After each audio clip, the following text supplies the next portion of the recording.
Welcome back. This is R for Economics. And here we're going to talk about how R adds things or does operations on different sequences of different length, or different vectors of different lengths, or data frames of different length or sizes. So let's make a variable x, which will just be all the even numbers from 0 to 10. And if we have a vector 1, 2, 3, and if we add x to the vector 1, 2, 3, what happens? Well, we have 0 plus 1. That makes sense. It's 1. 2 plus 2 is going to be 4. 4 plus 3 is equal to 7. 6 plus, well, what do I add now? Well, I actually go back and I begin again. So whichever vector is shorter, it'll go back to the beginning and start again. So it's going to be 6 plus 1 equals 7.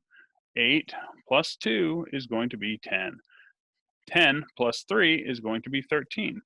Well, now we know how it's going to add through. It's just going to keep cycling through. Now, this also works with logical tests. So if we have a sequence called 1, 2, 3, 4, 3, 2, 1, and 1, 2, 3, 4, we can test and find out which ones are actually lower.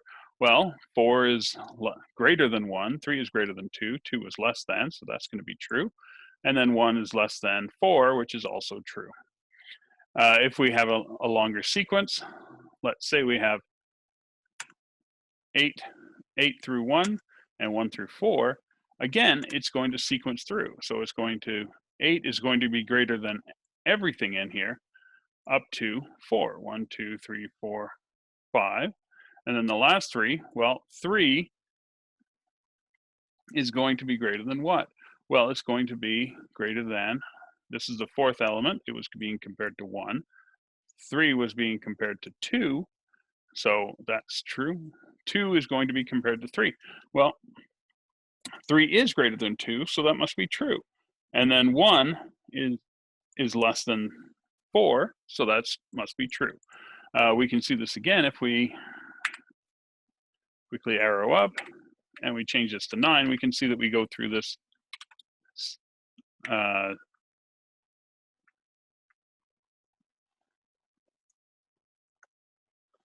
so here we see the problem with that. We have to make sure that we have a multiple of the object. So it can't cycle through things that are of different integer multiples, okay? Because 9 doesn't go into 4 at all. So this is a good thing to know when you're doing these types of operations. So now let's make a vector of all the odd numbers, 1 through 11. Now we've got a data frame. Well, let's connect those things together and make a data frame with X and Y. So we have the even numbers and the odd numbers. Now we're going to bind the dfxy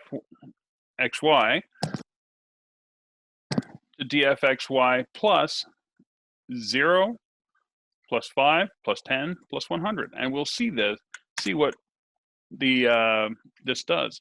So 0 is going to add to 0, which is 0. 2 plus 5 is 7.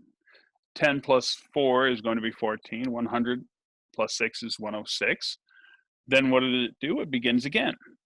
So then it's going to go to 8 plus 0, 10 plus 5, 1, and here it goes. Well, what do I do now? Well, I need to go back to the beginning, and I don't start again at 0.